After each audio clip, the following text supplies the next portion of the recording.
It's time for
It's time for Blazers Game Day with Brenden Slaughter. Blazers Game Day is presented by Coors Light, Mountain Cold Refreshment. Choose chill. Celebrate responsibly. 620 Rip City Radio, your home of the Portland Trailblazers.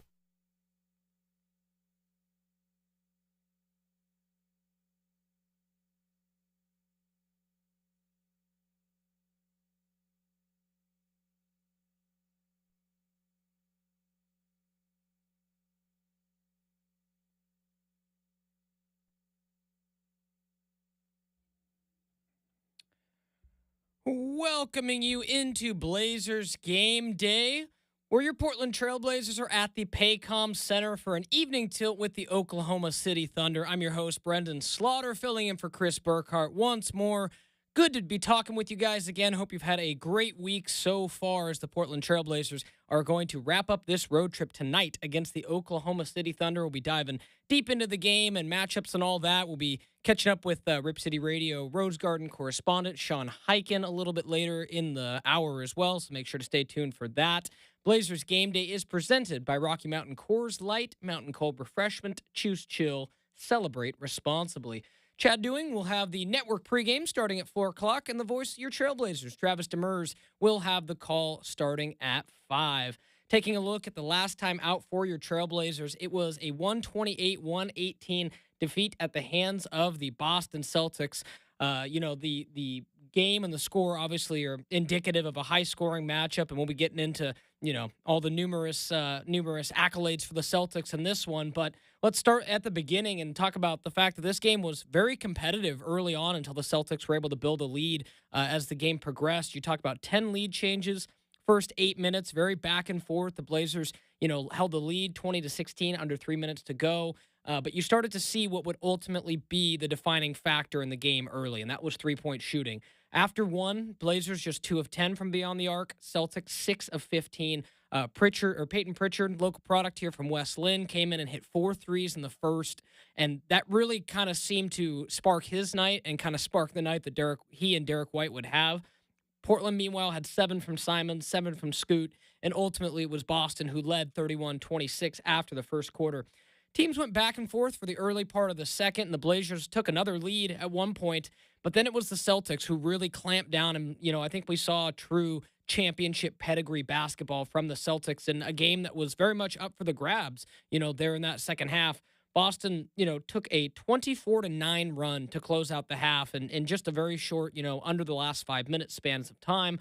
They end up leading 66-55. They were extremely aggressive down the stretch. They fought for offensive boards, fought for, just scrapped and hit some big time shots and were kind of able to stretch out that lead. Whereas earlier in the quarter, the Blazers actually had an advantage. You want to talk about the big performers. Peyton Pritchard had 18 points at the half. He had 5 made threes. You might think, wow, 5 made threes for Peyton Pritchard. Pretty good night. I don't know. We'll get to that a little bit later. Derek White at half, 24 points, 6 made threes.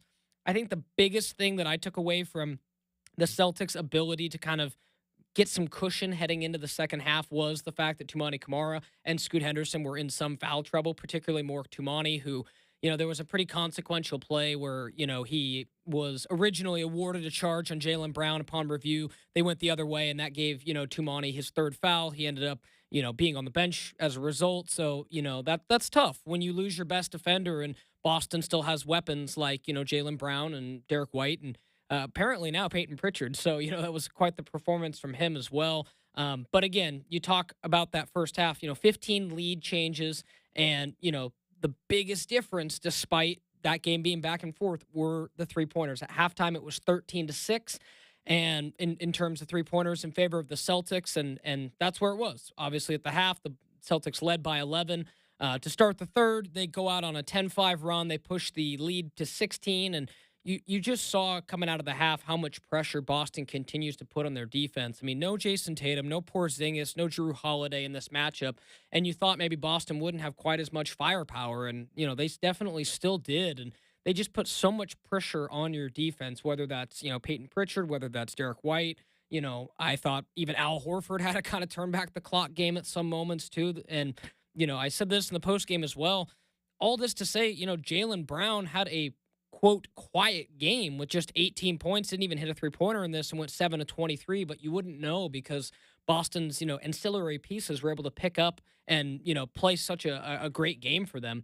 Some of the highlights of the second half, you have to talk about what Jabari Walker was able to do for the Trailblazers. He goes 6 for 6. He's able to push that before he finally misses, a shot there late, but still remained perfect beyond the arc. He goes 8 of 9 from the floor for 22 points. We'll be hearing from Jabari Walker here shortly, post game, because I absolutely love the performance he had. It was almost one of those where I wouldn't have been surprised, folks, if he brought out the Jordan Shrug, simply because, I don't know how many people had 6 for 6 Jabari Walker in their Blazer shooting bingo card. So that was obviously a really cool sign to see. That was obviously in the third quarter. The Celtics take the third quarter, 36-27. They push that lead to 102-82 after 3. And you might have thought, Portland would kind of just accept, the fact that they were down 20 points and, Boston would kind of run away with this. But I really got to credit these Trailblazers because they fought in this game and they were on the precipice of making this a real game, and they made Boston sweat down the stretch. Anthony Simons was able to heat up, and there was a moment when, after some free throws, they trailed by just 8 points, and he actually had a three-pointer that if he had made it, it would have cut it to 5, and, that could have potentially, put some real pressure on the Boston Celtics. Ended up being kind of the difference maker. Blazers came up just short and ultimately ended up falling 128-18. But the impressive part was they outscored Boston 36-26 in that fourth quarter, So they really were putting pressure on them and not letting them just walk away with it, having to still expend quite a bit of energy amongst their shorter rotation. So again, the Blazers, fall to 28-35 and are 12-21 away from Moda Center, and the Celtics improved to 44-18 on the year, and we're 20-11 at home. We mentioned Jabari Walker. He had 22 points, 6 boards, and a steal. And again, went 6 for 6 from beyond the arc against the Celtics. Let's hear what Jabari had to say after the loss to the Celtics.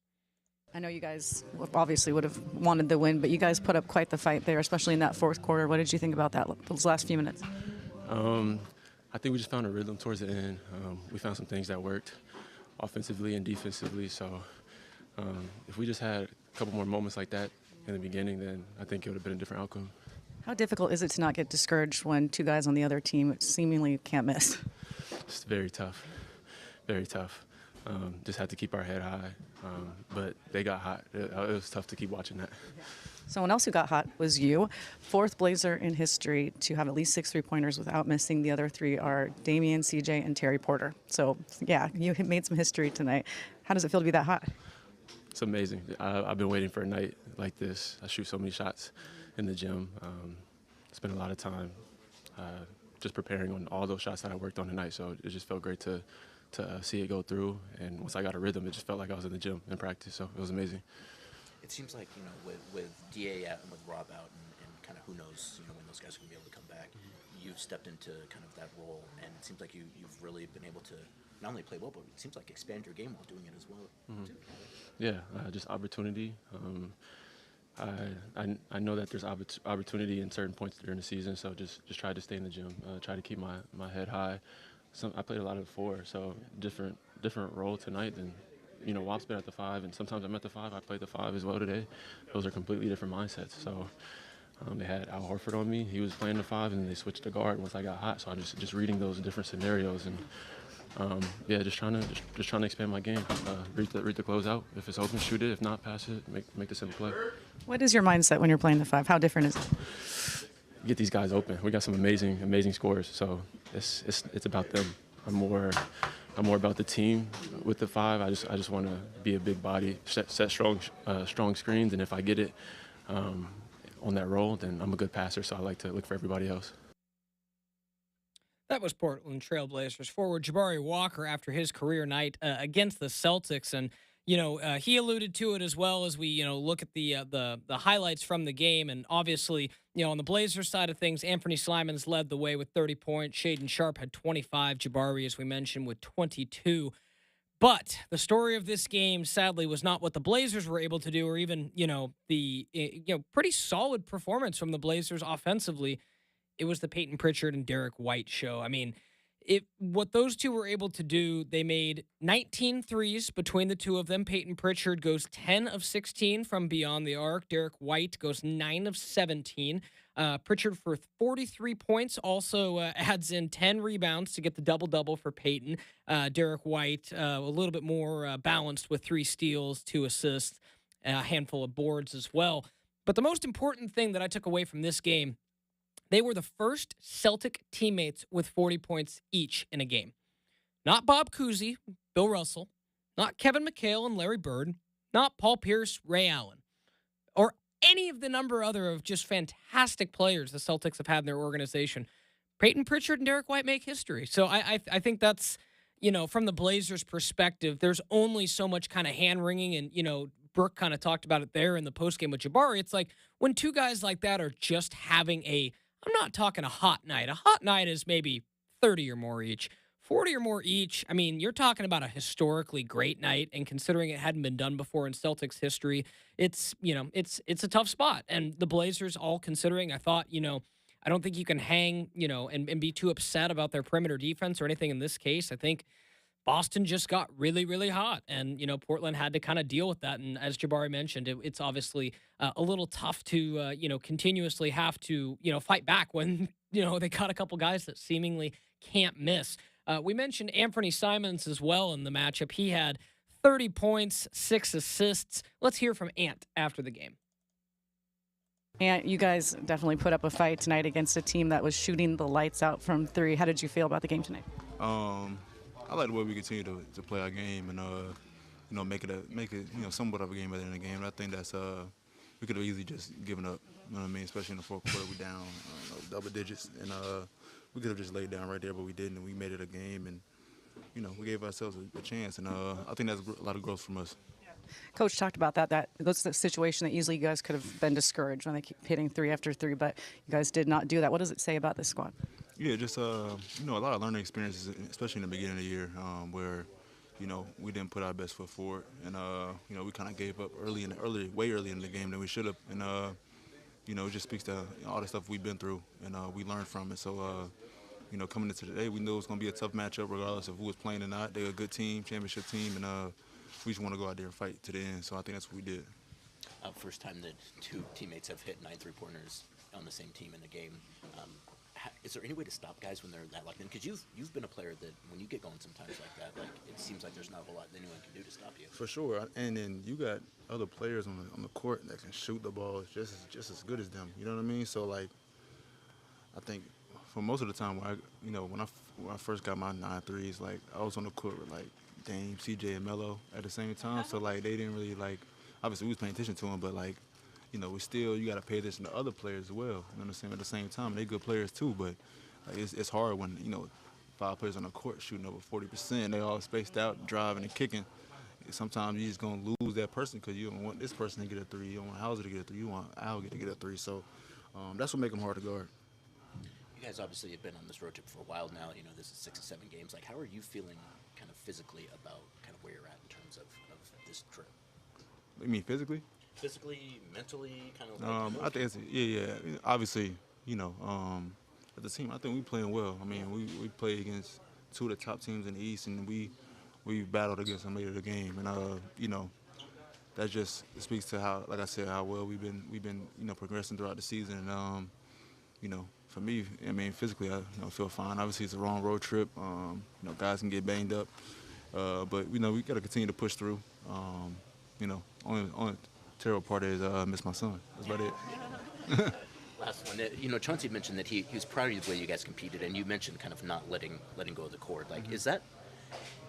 Can you feel pride in that, or like, does it sting too much to lose? Like, in reflection, do you look back and say, like, well, we did some good things there? Yeah, I mean, losing always feels terrible. I mean, obviously, you know, losing like that and not giving up feels a little bit better. I mean, obviously losing is terrible, but you know, not letting go in the rope and feeling like you guys, you know, actually put your best foot forward in that game and not gave up, you could feel, you know, pretty good about that. Going to the next game, like, look, we battled against the best, you know, the champions, you know what I mean? So, and that gives us confidence going to the next game where, you know what I mean, we like, all right, we put that same foot forward like that, then we got to give ourselves an even better chance to win, you know, against teams that maybe not be as good as them. That was Trailblazers guard Anthony Simons following the 128-118 loss to the Celtics. And, you know, again, you know, I think Ant was pretty on it, you know, same with Jabari. You know, it's frustrating when you know, feel like you've played a pretty good game yourself and you have 2 guys on the other end of the floor that are just, you know, seemingly can't miss. But still love their optimism. And, you know, Ant even mentioned, too, it would have been really easy for them just to kind of, you know, fold up the tent a little bit and kind of take it, but fought back into the game. And, you know, I also appreciate the fact that, you know, he was frustrated and, you know, pretty much said it sucks to lose. And, you know, I like to hear that, you know, especially, you know, in the, you know, growth that we've seen from this Trailblazer team. So, you know, a lot to like there for sure. So we'll go ahead and take a quick break here on Trailblazers Game Day. When we come back, we'll be heading out to the Coach's Corner. We'll be hearing from Chauncey Billups. We'll take a look at tonight's massive, I repeat, massive injury report on both sides. And we'll be hearing from Sean Highkin in a little bit as well. You've got Blazers Game Day with Brenden Slaughter right here on 620 Rip City Radio.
for this team, and you talk about, the shot making that they have and the ball movement that they have. It's really elite.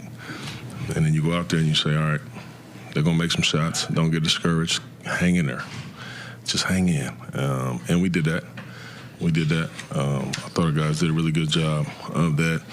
Came down, there was a lot of rebounds out there that we just couldn't get. Some of them were bad bounces. Some of them, they just outworked us for it. But, man, I'm so proud of these dudes for just scrapping and hanging in. I really am. You mentioned not getting discouraged. How hard is that when two guys on the other team are just shooting lights out? Yeah. Well, it's really hard, because it's not like they're shooting wide open shots. They're shooting tough shots, contested shots, making them, I've been on both sides of that coin, sometimes you're shooting and it feels like whatever you do, it can't stop you. But we hung in, man. We really did. We had so many guys play well in the game. Well, Jabari came in. He was like that. Why'd you think of his shooting? Yeah, it was. We needed every one of them. I thought Barry was really good. His shooting was big time today. Could miss as well. So we did a good job of continuing to get him the ball. Once we find a guy that can make some shots during the night, he did a really good job of it. Thought he did a good job defensively too. In the game. We're playing a lot of lineups and combinations that we don't usually play, so it's first time for some of these combinations, and I thought we did a good job with it. Any update on Denny? No, it was the same quad, contusion. So, yeah, nothing since then, though. Coach, you've been around the league a long time. Have you seen something like that from two teammates like Pritchard and White tonight? Yeah, I haven't seen that, man. I haven't been a part of a game like that. I've seen some guys really get hot, catch fire, but two guys like that, I haven't seen it. I would be interested to know how many times two guys have made at least 9 threes in a game. If it's ever happened, I'm not sure. Is this the first time? Yeah, so no, I haven't. None of us have seen that. Coach, you talk about you being proud of the way they performed. Do you feel like the players feel that? Like, I know they're probably upset about losing the game. Yeah. They are, but do you get the sense that they can at least see no, we stuck with it. We did what we were supposed to do. Yeah. We shouldn't hang our heads. I'm being in that locker room just a few minutes ago. I love it because they're pissed. Yeah. They are, and I want them to be. But I also want them to understand that that's the NBA champions. And they caught fire on us tonight. It wasn't because we didn't play hard or we weren't prepared. It just happens like that sometimes. But they're pissed, But they also know how hard they fought and hung in there. And we were a couple breaks away in that fourth quarter from it getting tricky, And so we gave ourselves a chance. Word on Tu's game. Yeah, I thought Tu did a good job in the game. Struggled shooting, early on. He had a couple looks that he usually knocks down, and didn't knock them down tonight. But I thought defensively he was good. His foul trouble hurt us. In the first half we had to go with some different combinations because he was in foul trouble. But that hurt us. When he picked up that first foul with a minute into the game, I was sitting there at that time saying, that's going to hurt us.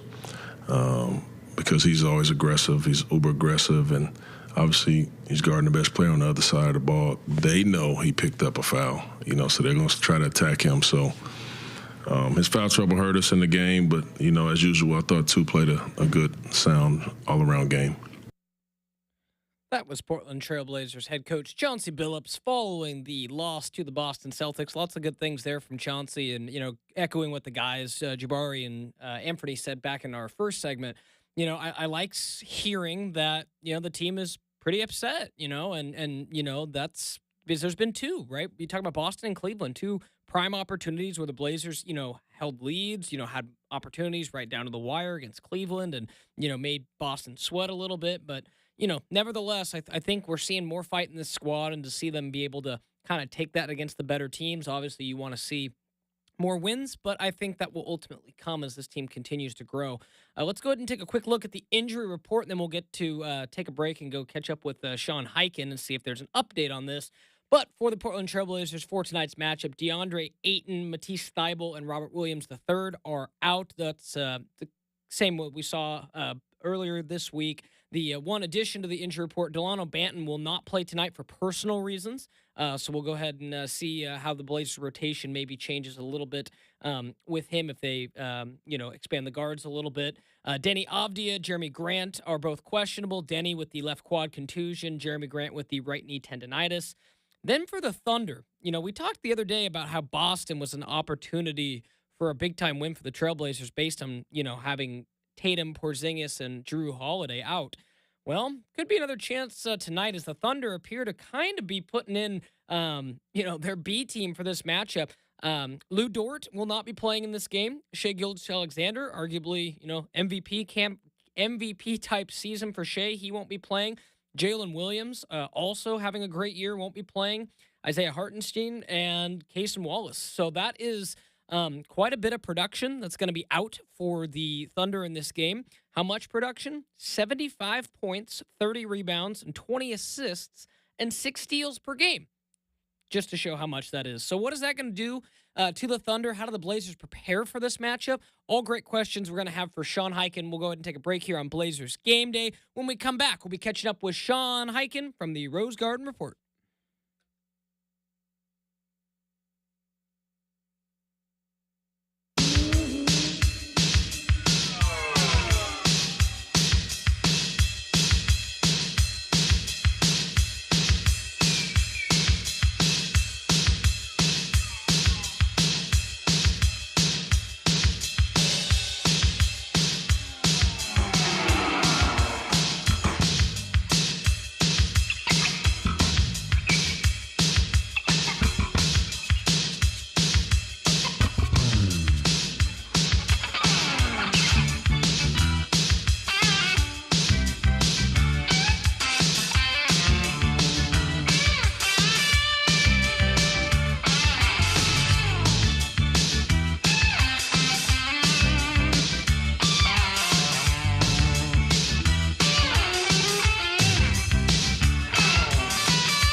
Welcoming you back into Blazers Game Days. We're getting you ready for the Thunder and Trailblazers tonight. We are joined now by Sean Highkin, our Rip City radio correspondent from the Rose Garden Report. Sean, what's going on, man? How are you?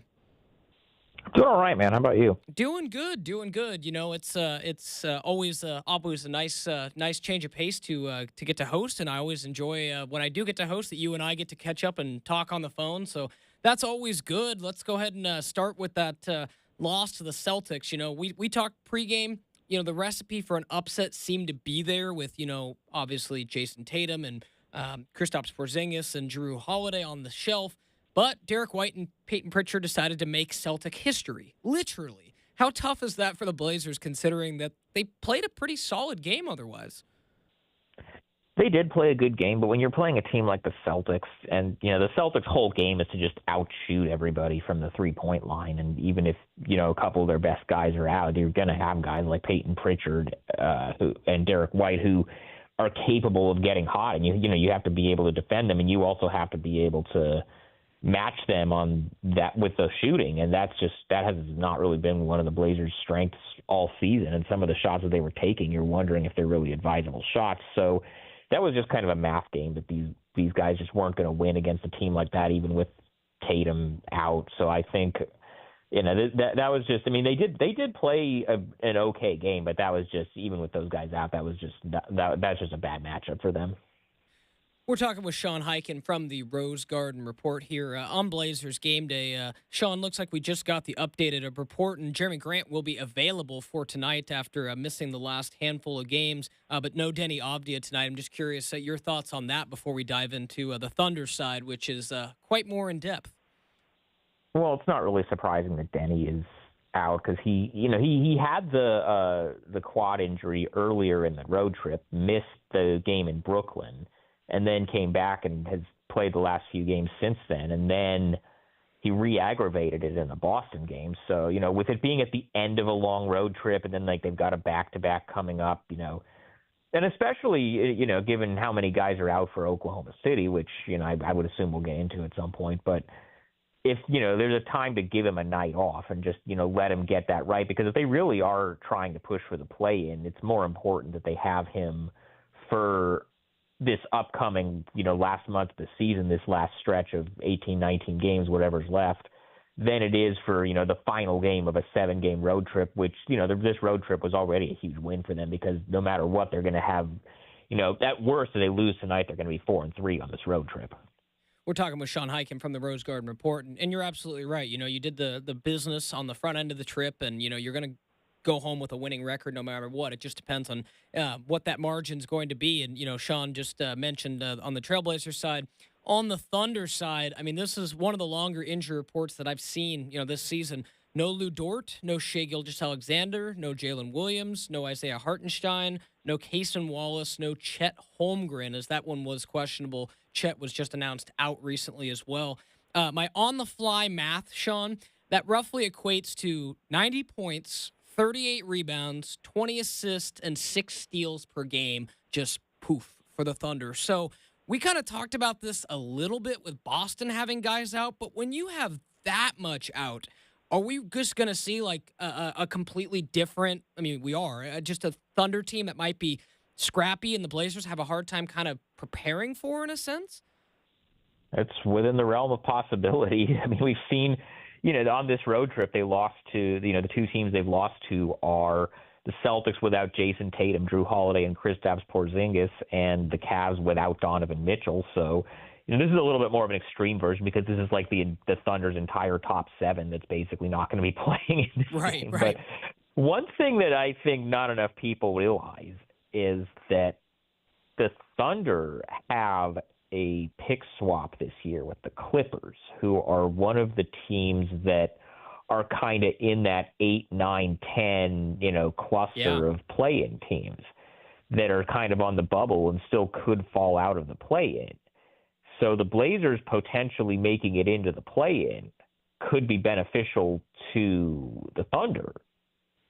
So that's just something to keep in mind there. I don't think it's an accident that the Thunder are sitting. I mean, the Thunder can do whatever they want. They have an 11-game, a 10.5-game cushion on second place in the Western Conference. Like they I mean, they could lose every game the rest of the season. They'd probably still be the 1 seed in the West. But, I don't think it's an accident that they're picking this game to sit all their guys. Yeah, it's definitely interesting, especially when you break it down like that, because we all know, maybe some other teams are getting close, but just based on what we've heard, I don't think anybody quite has the war chest of picks that Sam Presti has. And when you're talking, Sean, about the Thunder being able to add another potential lottery piece to a 50-win team already, man, they got some things figured out down at OKC. But we're catching up with Sean Highkin from the Rose Garden Report. Definitely want to talk about Jabari Walker. First, in kind of a fun manner, Sean, were any of us truly familiar with his game? And, jokes aside, was it just one of those career performances for Bari? I don't know if he's going to be hitting 6 3-pointers every night, but yeah, every time he's been he's been kind of used sparingly this season because they have so much depth up front, and he's had to play more in the last couple of weeks with DeAndre Ayton out and Robert Williams out. They've gone to him and they've gone to Duop Reith at different points when they need different things. But Jabari is this very specific kind of backup big. He's like a rebounding energy guy, and Wap is more of a 3-point shooter. And so they, depending on what they need in the matchup, they'll kind of go to one of those two ways. But every time Jabari's been on the floor, he's, and this has been the case since his rookie year. Every time he's on the floor, he does positive things. Yeah, it's definitely it was fun just to watch, because you're just sitting there and I was half expecting, Jabari to bring out the Jordan shrug a little bit after, 5 or 6 because it was really cool to see, and a guy that's worked as hard as Bari to get into the rotation, all those things, you love to see those things. Last thing for you here, Sean. Appreciate the time as Sean Highkin from the Rose Garden Reports joining us here on Blazers Game Days. We get you ready for the Blazers and Thunder tonight. You and I talked ahead of the Boston game about how, you really felt that they needed to get kind of a marquee win on this trip. And, it didn't happen against Boston. They were right there against Cleveland. And now you play a Thunder team that, you and I just described as kind of a B team to their A team. And, that how do you see this matchup tonight shaking out? And do you think they can get it done? They certainly can, but they need to start winning a lot of these games against good teams. I think during this whole stretch, since mid-January when they started kind of winning unexpectedly, they're 3-7 against teams that are above 500. So they've been able to get a lot of these wins against some of the types of teams that they played. Basically like teams like the 4 teams that they've beaten so far on this road trip, but they've got Oklahoma City tonight, even though it's just kind of a shorthanded version. And then they've got, Detroit, who's a playoff team in the East, coming up on Sunday, and then Golden State, who's been awesome since the Jimmy Butler trade, and then the Knicks. And, there's this whole stretch coming up, and then this homestand they have coming up after that. They've got Memphis, they've got Denver, they got the Cavs, they got the Celtics. So, then they got the Knicks again at some point, and then, at the end of the season, they have the Lakers and the Warriors. So they are going to have to – they have some games coming up against – they have another one against Utah. They've got San Antonio, doesn't have Wemby anymore. They've got, Washington coming up. They have games against these teams that they, quote-unquote, should beat, but they need to start getting some of these games against good teams in order to – if this play-in push is really going to happen. Appreciate the time, Sean. Enjoy the game tonight, and look forward to catching up with you down the line next time I'm on the hosting mic, my man. Appreciate you. Yeah, good to talk to you, man. That was Sean Highkin from the Rose Garden Report. Love catching up with him pregame. It's always great to pick Sean's brain and be able to just, see how the rest of the season's going to shake out. He brings some good knowledge, and that whole thing about OKC with the pick, that's very interesting too. And again, Sam Presti's one we've known to definitely play chess while others are still playing checkers. So we'll keep an eye on that, and let's get to the cold hard facts.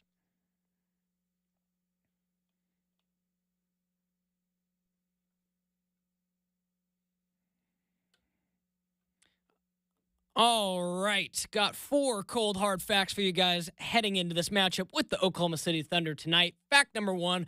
Jabari Walker was awesome last game. He deserves some credit. Got to give him a shout out. Hit 6 3-pointers, going perfect beyond the arc. That's, we just talked about with Sean. That's one of those really special games. And, despite the loss, that's a game that Jabari Walker is going to be remembering for quite some time. So, again, shout out Bari in that matchup. Fact, the Thunder will be severely outmanned tonight. Again, can you read too much into that? perhaps, perhaps not. For those that weren't listening, last few minutes when I was with Sean, between Lou Dort, Shai Gilgeous-Alexander, Jalen Williams, Isaiah Hartenstein, Cason Wallace, and Chet Holmgren, you are missing 90 points. Again, rough numbers. Roughly 90 points, 38 rebounds, 20 assists, and 6 steals per game. That is, as Sean mentioned, basically their entire, starting front line. And it's going to be very interesting to see, how this game matches up. Do the Thunder have a bunch of pieces that come off the bench and are hot? The Blazers have a tendency to roll in this game. I mean, I think a lot of things are potentially out there. Next fact, Blazers just 4 games out of the 10th spot. Sean and I just talked about that. They have to start picking up some wins against better teams, but Dallas is in the midst of a 3-game losing streak, so opportunity is still there. Final fact, the Blazers will be rocking the all-white association uniforms tonight, while OKC will don the all-blue Icon Edition uniforms. We'll take a break here on Blazers Game Day. When we come back, we'll be getting into our keys to the game and getting you ready for Blazers Thunder. This is Brenden Slaughter, and you've got Blazers Game Day on 620 Rip City Radio.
What will it take for a Trailblazers victory tonight? Here's Brenden Slaughter with his keys to the game.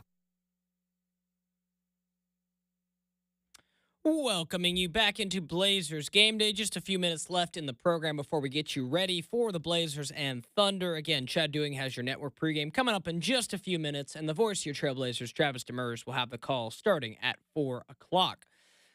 With your keys to the game tonight, folks, let's start here at the top. Got to shake off the Celtic loss. Don't let one loss become two. Get back to the basics. The Celtics had an all-time performance. Again, very different tonight, and that kind of leads into the second key. It's a very different challenge tonight. With what Oklahoma City has out, the Blazers, are playing a group of guys that, are kind of the largely part of the Thunder bench. So they're going to need to guard against, having those guys have big nights themselves. It's going to feel weird not having, again, all that production that we talked about earlier, over 90 points, 38 rebounds, 20 assists, 6 steals per game is on the shelf for the Thunder tonight. So it's going to feel different. Blazers just have to go in and play their game. Next, got to handle the road environment. Despite, the Thunder not having many guys tonight, OKC is still one of the better crowds in the NBA, and it can allow the Thunder to play at a high level, keep the pace, limit explosive plays. Next, stay out of foul trouble. Was a real thorn in the Blazers' loss to Boston. Hard to control, but do your best. Limit perimeter shots. Don't let Oklahoma City's next men burn you the way that Boston did. Limit Oklahoma City's free throw attempts. They have the best percentage in the league, 82%. And then lastly, forced turnovers. OKC averages the fewest in the NBA, and don't turn it over yourself as the Thunder like to turn you over. 10 steals per game. They lead the NBA.